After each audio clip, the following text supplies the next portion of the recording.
सांग मैंने सत मामू आज बहुत बड़ शौलटे धरदे चलते देखा केमती धरले सांग मैंने आज सकाल सकाल सत मामू जाल पकई आम गाँ जेटी पेंठ पाखे गाड़िया तो देखो बहुत बड़ शौलटे लग जाए जाल बर्तमान से छड़ाऊँ पाखापाखि 800 किले पाखापाखि हम तो सत मामू तो पकई कौ तेलपिया पकई किंतु बहुत बड़ शौलटे जेहेतु नाल से लग जाए गाड़िया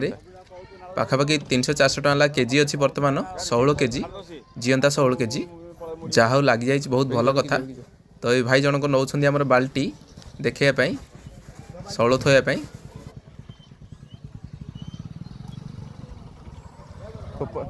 बाल्टी पड़े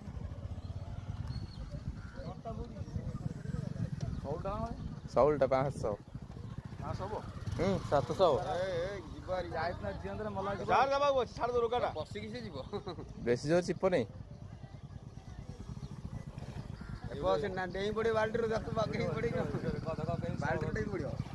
ना ना बाल्टी पानी अच्छे